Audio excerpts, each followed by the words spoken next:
তো বিসিবির আপনারা সবাই অবগত আছেন যে বিসিবির নির্বাচন পরিচালনা পরিষদের নির্বাচন নিয়ে দুটি পৃথক রিট হয়েছে। একটা রিটে অলরেডি সরকার পক্ষ স্টে নিয়েছিল এবং আমরাও অ্যাপিয়ার করে সেটার উপরে স্থগিতাদেশ নিয়েছিলাম। সেটা আজকে শিডিউল ছিল ফর হিয়ারিং। ওইটার মধ্যে একটা ইনকোয়ারি দিয়েছিল যে রিট পিটিশনাররা কমপ্লেন করেছিল যে অবৈধভাবে বা সরকারের কোনো হস্তক্ষেপে এটা তাড়াতাড়ি করে সিএমপি করা হয়েছিল কিনা তড়িঘড়ি করে, কিন্তু এটা রিপোর্টে এসছে যে এরকম কোনো কিছু হয়নি।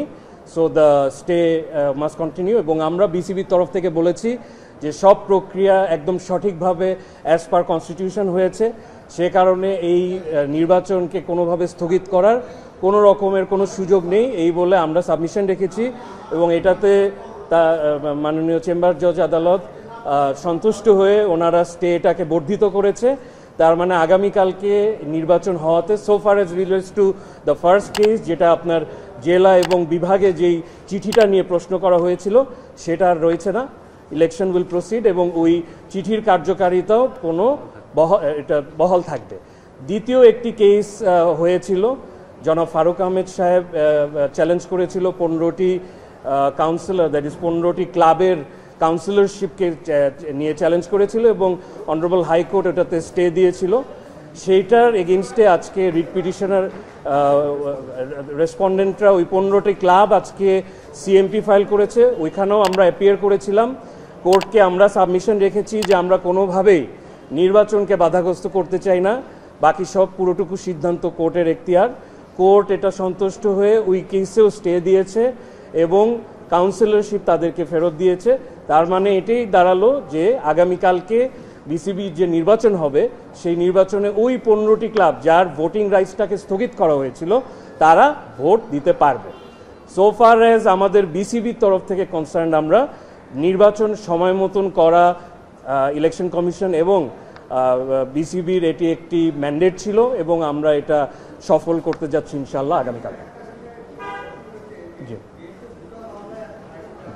জি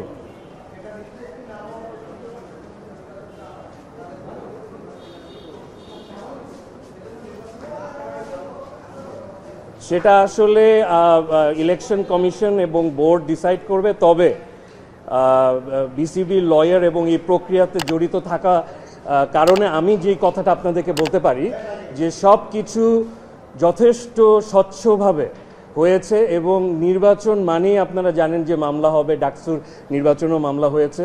কিন্তু এই মামলাতে যদি প্রাইমা ফেসি যদি কোনো উপাদান সিরিয়াস পাওয়া যেত সেরকম, তাহলে কিন্তু নির্বাচন ঠিকই স্থগিত হতো।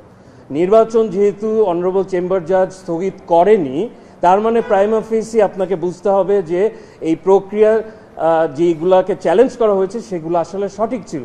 হ্যাঁ, এটা ঠিক যে হাইকোর্টে এটাকে বিচার করার জন্য ফেরত পাঠিয়েছে এবং হাইকোর্টে যেই রায় হবে আমরা আশাবাদী যে সেখানেও অনারেবল চেম্বার জাজ যেভাবে করেছে সেভাবেই এটা ডিসাইডেড হবে এবং এই নির্বাচন অ্যাকচুয়ালি ভ্যালিড হবে।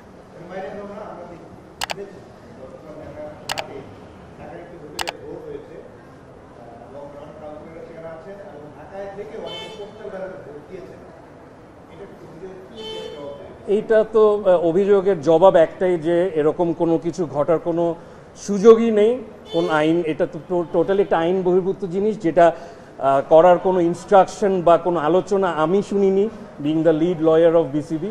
সো এরকম কোনো কিছু ঘটেছে বলে আমার মনে হয় না।